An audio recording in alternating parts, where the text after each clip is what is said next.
Amigos televidentes, buenas noches. El Estado mantendrá el subsidio al diésel y al gas. Sin embargo, no descarta revisar el combustible de los vehículos de alta gama.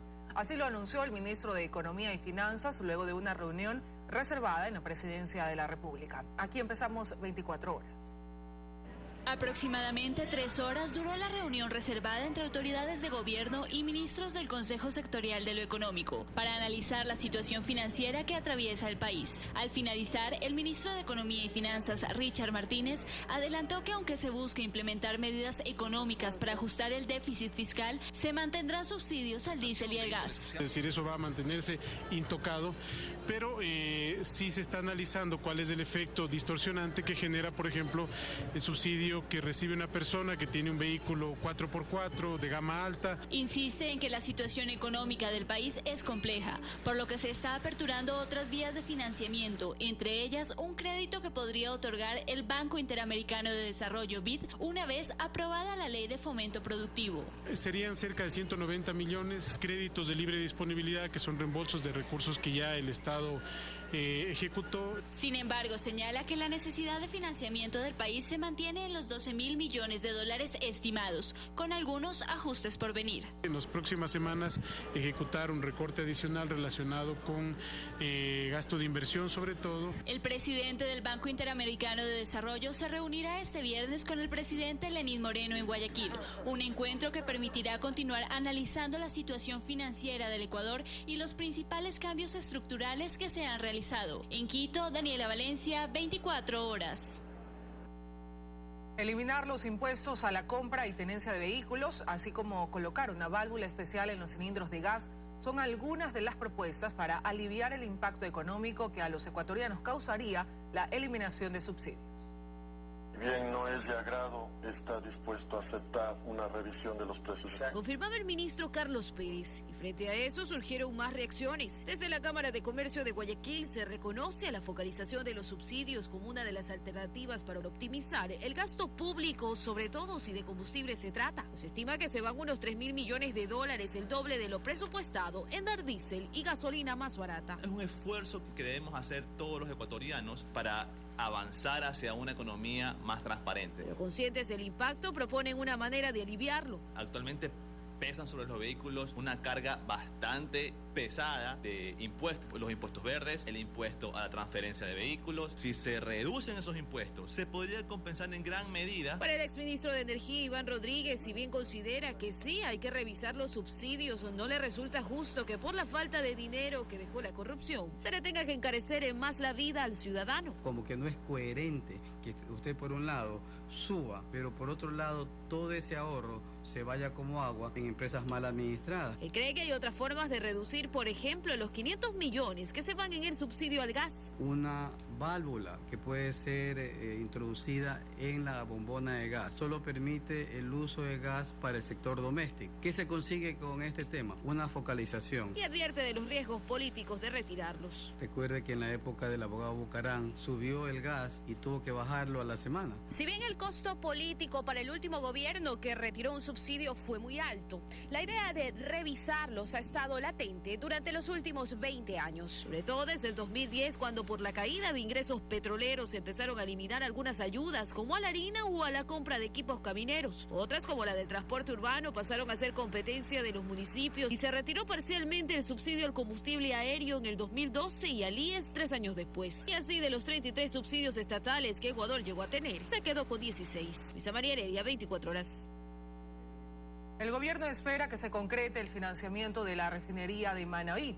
El ministro de Comercio Exterior asegura que existen 4 consorcios internacionales interesados y que el proyecto es necesario, puesto que el gasto en subsidios a los combustibles representa 3.000 millones de dólares. Concretar el proyecto Refinería del Pacífico, a la que hoy el gobierno le llama simplemente Refinería de Manabí, es una prioridad para el país, según el ministro de Comercio Exterior e Inversiones, Pablo Campana. Dijo, existe un escenario económico imposible de ignorar. 3.000 millones de dólares de este año en subsidios vamos a tener que incurrir por la importación de combustibles y los subsidios que tenemos. 3.000 millones. ¿Cómo no pensar en una refinería? Este fue uno de los temas que el ministro y su equipo llevaron en el portafolio en su visita a Austria el pasado 20 de junio.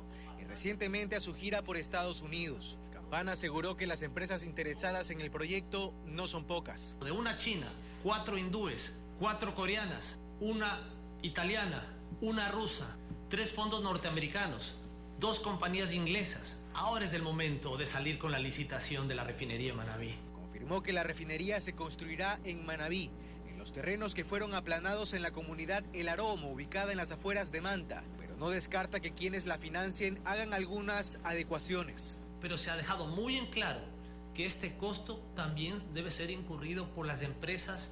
Quiere decir que el Estado ecuatoriano no va a invertir un centavo. Y en la ejecución de este proyecto, sostuvo, Ecuador dejará de lado a la estatal venezolana PDVSA, otrora aliada estratégica, para gestionarlo por su cuenta. Si es que invirtió PDVSA algo, no pasó los 50 millones de un total de 1.550 millones.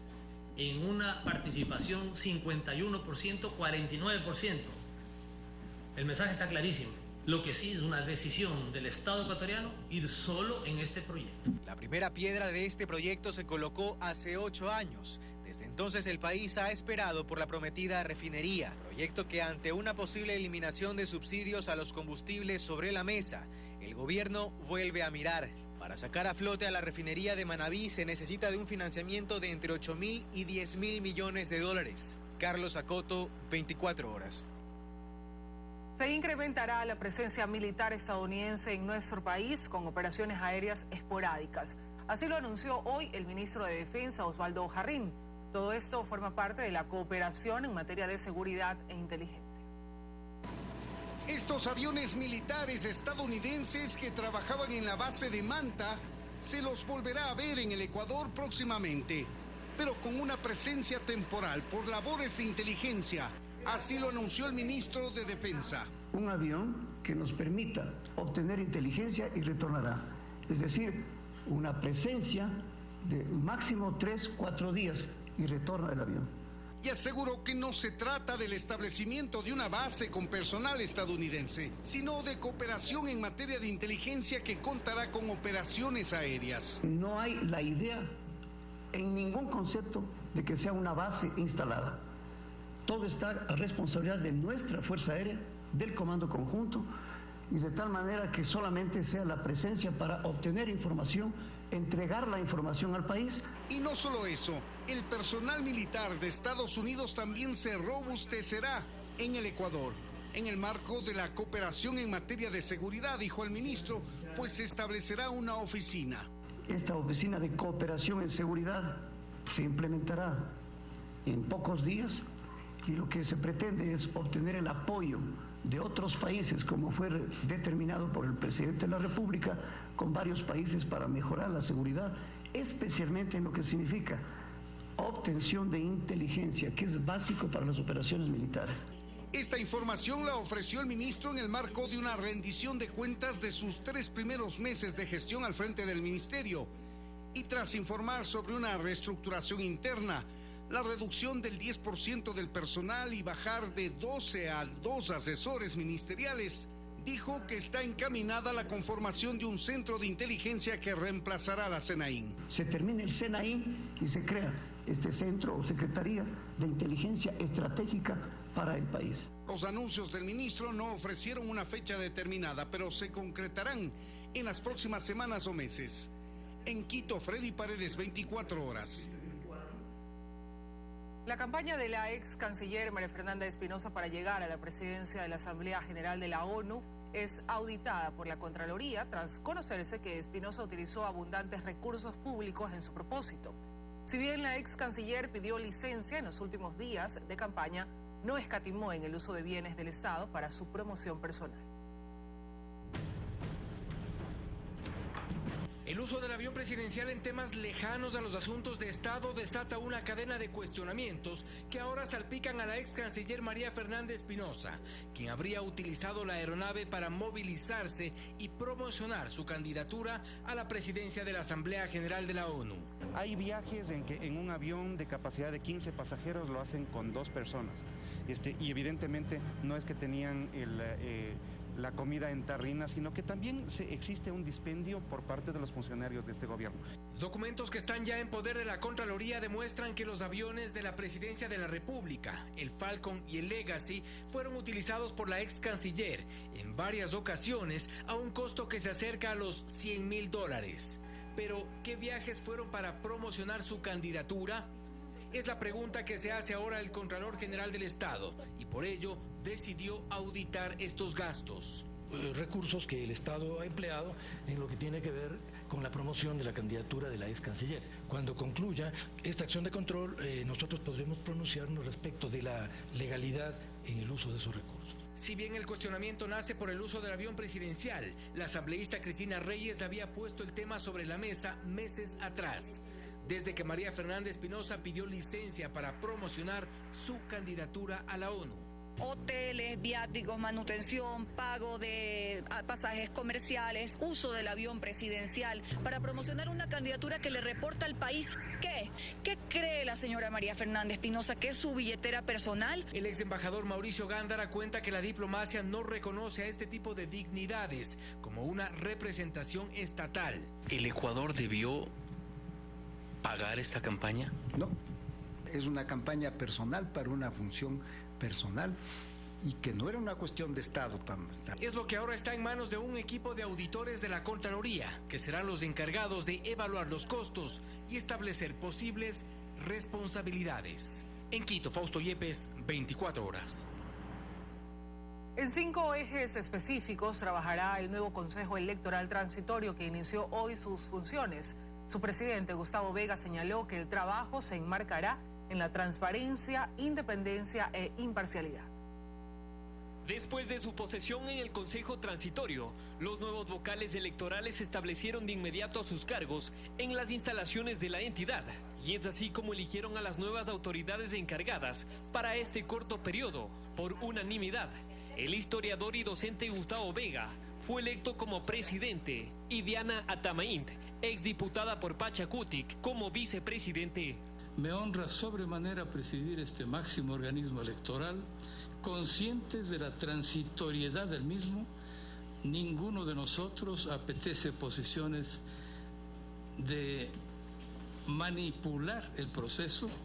El inmediato trabajo que realizará el equipo electoral se enmarcará en 5 ejes específicos. Primero, resolver sobre las resoluciones que dieron inicio al periodo de elección de las autoridades seccionales y de los integrantes del Consejo de Participación Ciudadana Definitivo. Segundo, resolverán el presupuesto asignado para las próximas elecciones. Tercero, se analizará las resoluciones del Consejo Nacional Electoral cesado sobre organizaciones políticas. Cuarto, se solicitará a la Contraloría un examen especial a gastos y procesos suscritos por el Consejo Electoral cesado. Y por último, garantizarán la transparencia de los procesos electorales, apoyándose del padrón electoral y del registro civil. Porque la realización de los procesos antes señalados se caracterizará por la transparencia y uso óptimo y eficiente de los recursos con los que cuenta actualmente la institución. Los consejeros electorales transitorios señalaron que su trabajo se ejecutará con transparencia, independencia e imparcialidad. Para que el proceso eleccionario sea nítido, visible, auditable en todas las partes. El periodo de gestión de este Consejo Nacional Electoral no podrá durar más de 60 días, hasta que culmine el concurso público para la designación de las autoridades definitivas. En Quito, Paul Coello, 24 horas. Varios movimientos políticos creen que el Consejo Nacional Electoral Transitorio debe acelerar los procesos para que existan autoridades titulares y con eso dar legitimidad al proceso electoral que se celebrará en marzo de 2019. 2 meses tiene el nuevo Consejo Electoral Transitorio para escoger a los vocales titulares de esta institución, aunque algunos legisladores creen que se debió escoger a un administrador. Para que ponga a caminar el proceso de elección de los definitivos, que es un proceso complicado, porque ese Consejo Nacional Electoral Transitorio tiene gente muy buena. Y espero que ellos no sean relegados en el nombramiento del Consejo Nacional Electoral Definitivo. Consejo que deberá estar al frente de las elecciones seccionales de 2019. Eso le dará, reitero, mayor legitimidad y transparencia al proceso. Y es necesario, además, de que las reglas sean absolutamente claras y haya una suerte de equilibrio en la conformación de este Consejo Electoral Definitivo. Aunque según Andrade, el Consejo Definitivo no podrá solucionar las principales dudas que existen en torno al CNE. A futuro habrá que modificarle, que esperemos que a ese ente vaya gente técnica, gente con conocimiento realmente del Consejo Electoral para que haga los cambios. O sea, no podemos seguir con un padrón inflado, un padrón que tiene que ser modificado.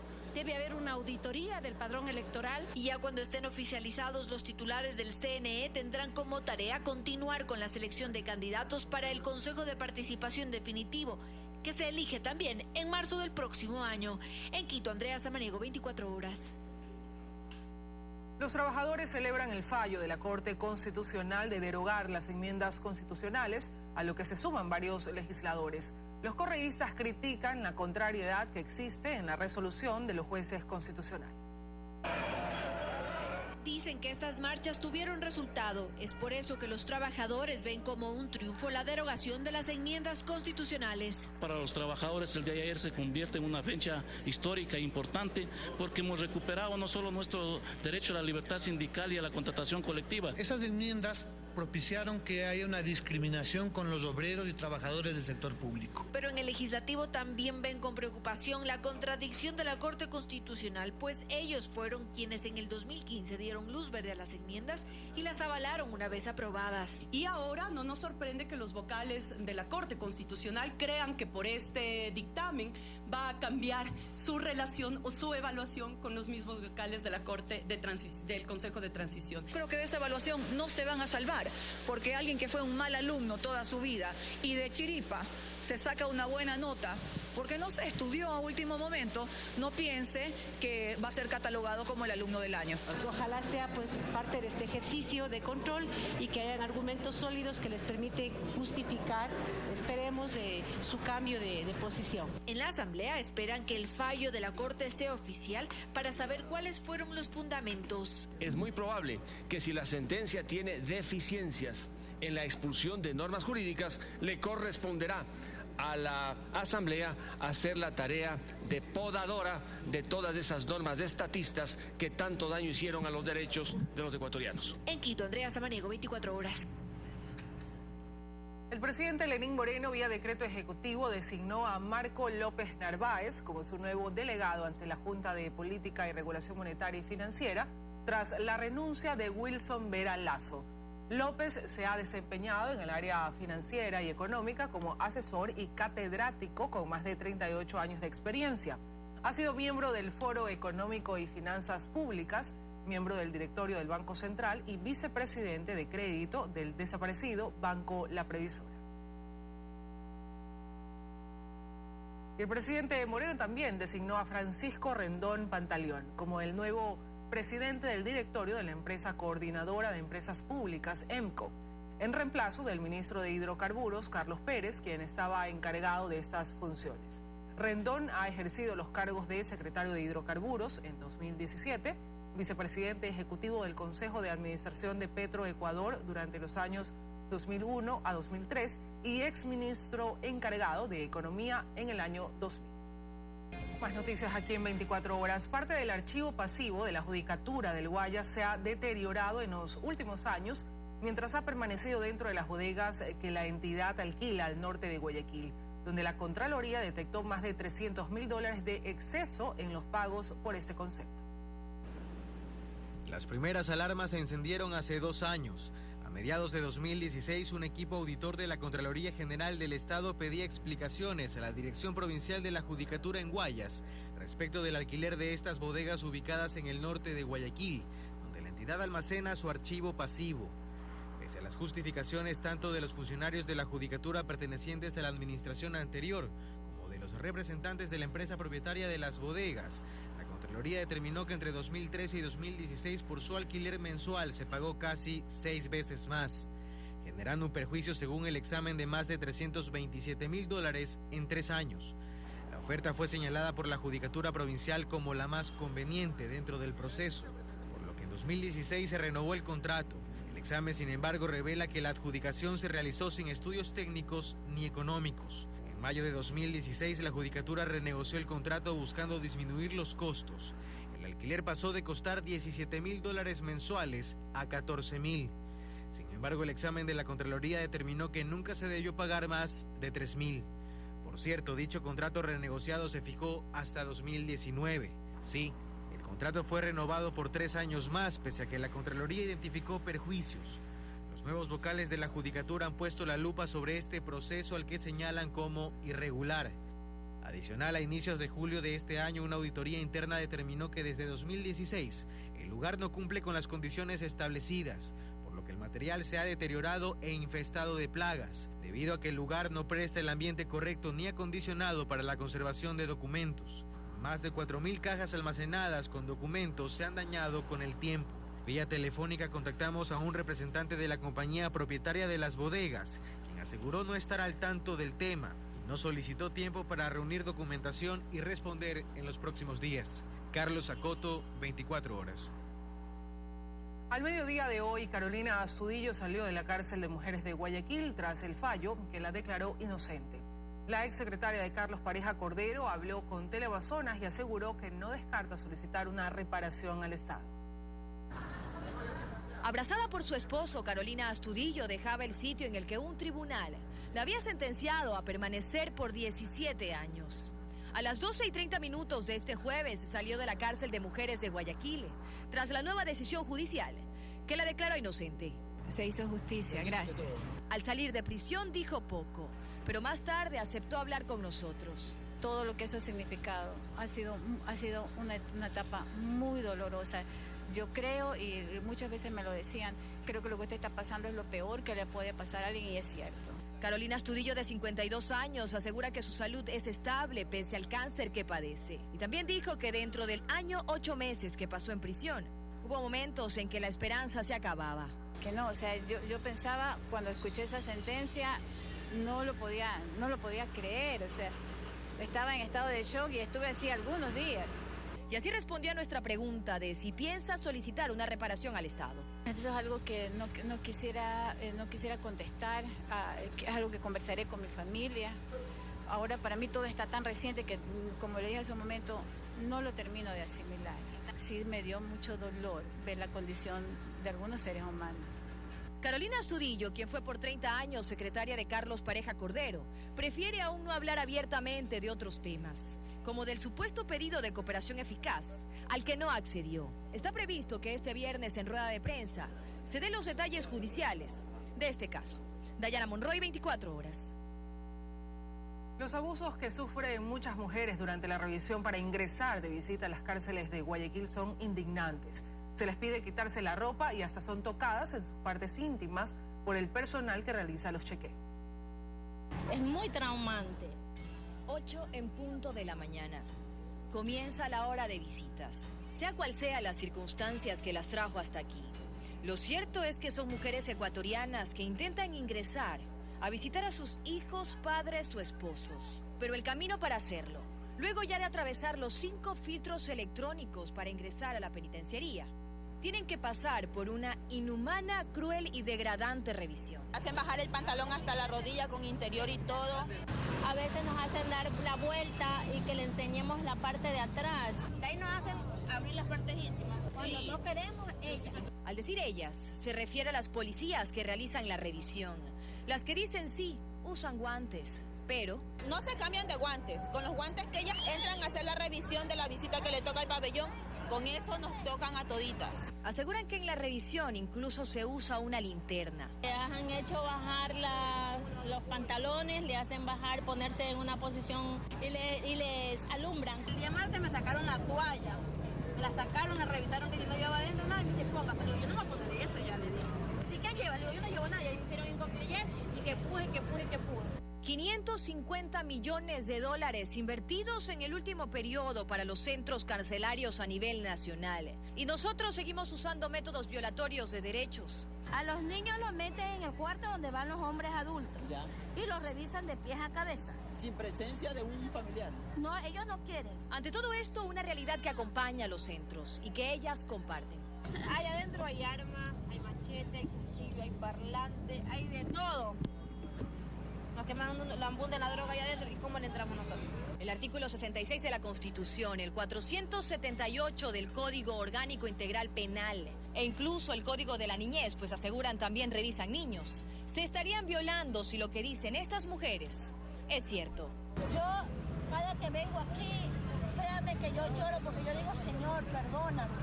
Dayana Monroy, 24 horas.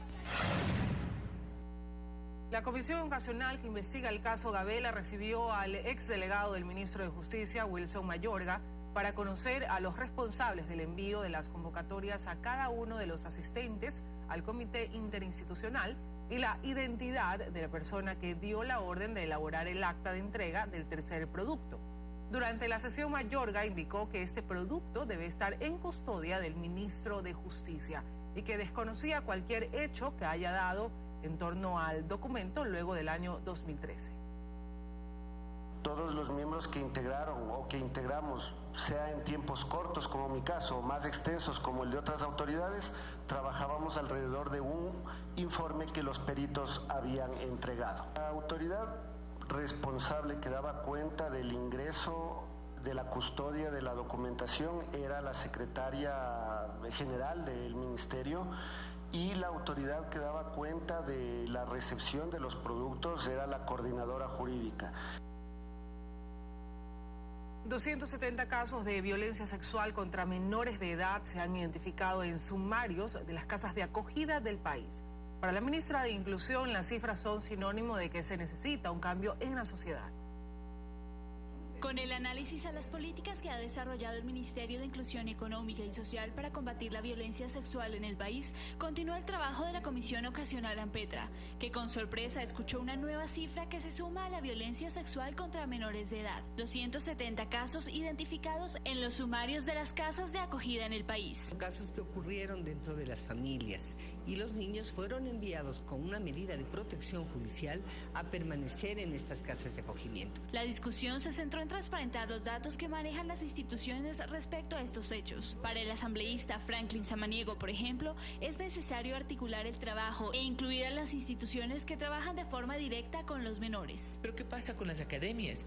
¿Qué pasa con los clubes deportivos? Yo propongo que sea el Ministerio de Educación, porque la gente ha reclamado, ¿y dónde está el permiso del Ministerio de Educación para que funcione una academia? Otro de los temas centrales dentro del debate fue el embarazo adolescente, que según la ministra no tiene que ver del todo con la violencia sexual, sino con un cambio de mentalidad. Se han dado unos patrones culturales y algunos estereotipos a través de los cuales se fomentan las uniones tempranas. Se producen casi 3 embarazos diarios de niñas menores de 14 años de edad. Durante la sesión, la comisión aprobó con 6 votos a favor el informe de control político al Ministerio de Inclusión Económica y Social. Con ello, le resta este mes para elaborar el informe vinculante de los casos de abuso que será analizado por el Pleno de la Asamblea Nacional. En Quito, Daniela Valencia, 24 horas. Y la exministra de Justicia del gobierno anterior y actual secretaria jurídica de la presidencia, Joana Pesantes, tampoco conoce nada sobre el tercer informe del perito argentino Roberto Mesa en torno al asesinato del general Jorge Gabela. Pesantes afirmó durante su comparecencia ante la Fiscalía General que va a entregar a la Fiscalía toda la documentación que posee sobre este tema. Aquellos datos que voy a entregar, esperaré las preguntas que deban hacerme la señora fiscal encargada por el señor fiscal general. Bueno, realmente yo estuve hasta el 18 de son hechos públicos y notorios, por eso los puedo decir, porque no estoy violando el tema de la confidencialidad, más bien dicho, de la investigación y de la reserva que existe actualmente, pero yo estuve hasta el 18 de junio del 2013 como ministra y entiendo que lo que se investiga es el tercer informe o la entrega del tercer informe que fue entregado el 8 de julio, es decir, aproximadamente 3 semanas después que yo ya había salido de ministra.